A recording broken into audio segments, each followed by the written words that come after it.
এই উম্মত তো এক নেকি দিয়া জান্নাতে যাবে। কয় নেকি দিয়া? একটা নেকি দিয়া জান্নাতে যাবে এই উম্মত। অন্য উম্মতের কথা জানি না আমি, এই উম্মত এক নেকি দিয়া জান্নাতে যাবে।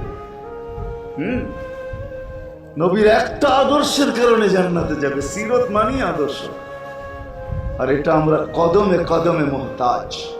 কেননা এই ছোট জীবনটা যদি গ্রহণযোগ্যতা পর্যন্ত পৌঁছাইতে হয় আল্লাহর কাছে, চাই নারী হই, চাই যুবক হই, চাই বৃদ্ধ হই, যেই মানুষই হই না কেন, যেখানেরই হই না কেন, যেই বাসারই হই না কেন, যেই বর্ণেরই হই না কেন, যেই পেশারই হই না কেন, যেই সোসাইটিরই হই না কেন, এই জীবনটা যদি গ্রহণযোগ্যতা পর্যন্ত পৌঁছাইতে হয় কার কাছে? দুনিয়াওয়ালাদের কাছে না, মালিকের কাছে, যিনি এক ফোঁটা পানির থেকে অস্তিত্ব দিয়েছেন, যার কাছে আবার আমাদেরকে ফিরা যেতে হবে। পালানোর কোনো সুযোগ নাই। এই জন্যই কোরআন আমাদেরকে বোঝায় আইনাল মাফার। আল্লাহ বলতেছে কোথায় ভাগবে তুমি, বলো কোথায় ভাগবে? কবির কথাই সত্য, যদিও নাকি পালাও তুমি আকাশেতে লাগিয়ে সিঁড়ি, সিঁড়ি লাগাও যদি আকাশে চলে যাও, তো আল্লাহ বলে তোমার পাগার কোনো সুযোগ নাই।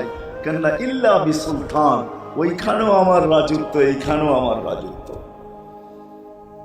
ডাইনো আমার রাজত্ব, বামে আগে পিছে উপরে নিচে সর্বত্র আমার রাজত্ব। আমার রাজত্বের বাহিরে যাওয়ার ক্ষমতা তোমাদের নাই।